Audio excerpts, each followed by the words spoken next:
A secret 4-day deal saved the U.S. economy from total collapse and turned a desert kingdom into the world's largest wealth fund. It all started in July 1974.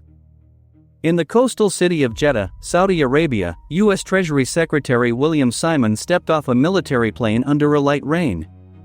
He carried a black briefcase with direct orders from the White House. Welcome to Plexo. The U.S. economy was choking after the 1973 oil crisis. Inflation was eating away at the dollar's value, while gas stations had long lines of furious drivers. Simon had a confidential mission he couldn't fail. He met with top advisors to King Faisal, the monarch with a piercing gaze and flawless robe, who demanded absolute discretion from the first handshake. For 4 days of closed-door negotiations in marble palaces, the two countries designed a global rescue. The Pact didn't require exclusive oil sales in dollars. It was something more subtle. Saudi Arabia would invest its oil surpluses in U.S. Treasury bonds in exchange for military aid and equipment. The result was immediate. Huge oil tankers began loading millions of barrels of crude, watched over by U.S. destroyers in the Persian Gulf. Every country that needed fuel would have to buy dollars first. Thus the petrodollar system was born. The structural demand for the U.S. currency was secured for the next 5 decades. The deal was so secret that there were no public signatures or press releases.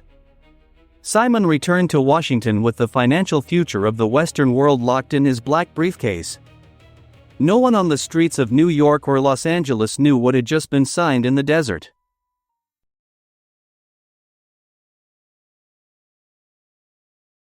The deal had a second, much more ingenious phase. Saudi Arabia couldn't just pile up mountains of cash in its palaces. It had to inject that capital back into the system. This financial mechanism was called Petrodollar Recycling. In practice, the kingdom took its oil revenues and bought U.S. Treasury bonds. In other words, it directly financed U.S. public debt. While American citizens filled their tanks at gas stations, that money flew to the Persian Gulf and returned to Washington as loans. It was a perfect, closed, self-referential cycle. The U.S. could print money and run massive deficits without suffering hyperinflation, because the Saudis were always ready to buy its debt. In return, Riyadh got a safe financial return and the guarantee that the world's most powerful army would protect its interests. The image that sums up this dynamic is concrete: mountains of U.S. debt certificates stacked in the underground vaults of the central bank in Riyadh, guarded like gold bars. By 1977, the kingdom already held about 20% of all treasury bonds in foreign hands. The arid desert turned into an unprecedented financial machine. Wealth flowed at a speed no economist had predicted, laying the foundation for incalculable sovereign fortune. Control of crude now meant control of global credit. The sheiks understood that their nation's true power lay not just in extracting black gold, but in dictating the rules of Western money from within.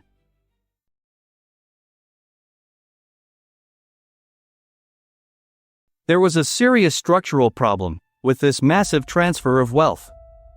If the American public found out that a foreign country was financing much of its government, the political scandal would be colossal.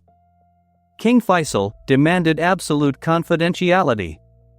To comply, the Treasury Department created an unprecedented accounting exception. Thousands of official financial reports mentioned Saudi Arabia, with a blank line where the numbers should have appeared. Instead of publishing Riyadh's exact data, the government lumped it together with 14 other countries under the generic heading oil exporters. A figure buried among anonymous statistics, invisible to any citizen without access to classified archives.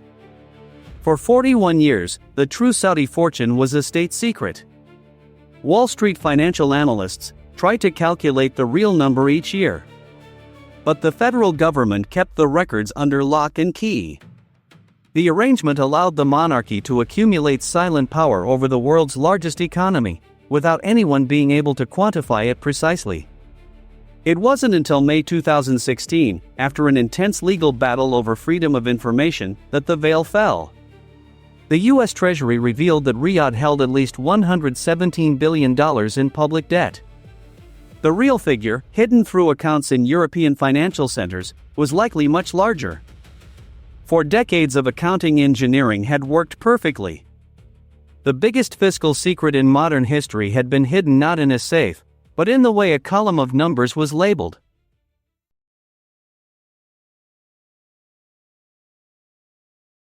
All that liquidity, accumulated over half a century, didn't sit idle in bank accounts. Saudi Arabia channeled its profits into the Public Investment Fund, known as PIF. Today, this sovereign wealth fund manages over $900 billion in assets and has become one of the most aggressive investors in the global market. Oil money bought much more than treasury bonds.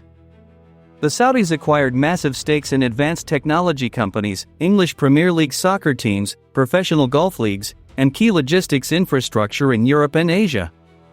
Each acquisition followed a precise logic: diversify before the world stops needing crude. Under the Vision 2030 plan, that diversification became urgent. Fleets of cranes raised glass skyscrapers in futuristic cities in the middle of desert dunes. All financed with money that the petrodollar system had systematically extracted from the rest of the planet for decades. The country that was once a territory of nomadic tribes now owns a significant slice of nearly every modern industry. The strategy was simple but relentless. They sold vital energy to the world, charged for their barrels in the strongest currency, and used those bills to buy pieces of the entire planet. Saudi wealth no longer depends exclusively on oil. It depends on the dividends generated by Western companies that Riyadh now controls. Saudi Arabia didn't buy the world by force. It acquired it, invoice by invoice, barrel by barrel, over 50 years of calculated silence.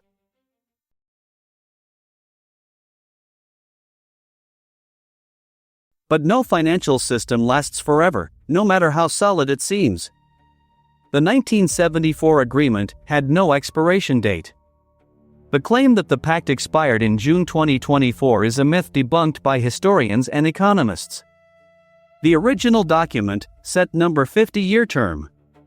There were no press conferences, no official announcements. But the change had already begun from within. Saudi Arabia started accepting payments in other currencies. The kingdom joined Project mBridge, a tech platform designed to settle international transactions using digital currencies, bypassing the U.S. banking system entirely. At financial terminals in Shanghai and Hong Kong, Saudi crude barrels began trading directly in Chinese yuan for the first time in half a century. The dollar's exclusivity was broken. The U.S. is no longer Riyadh's top oil customer. That spot belongs to China, a power demanding new rules in global trade. By diversifying trade partners and hoarding gold reserves at a record pace, Saudi Arabia is dismantling with surgical coldness the financial tool that underpinned U.S. hegemony for 5 decades. Saudi Arabia didn't buy allies with oil, it bought the currency of its protector, and then used that same currency to finance its own succession.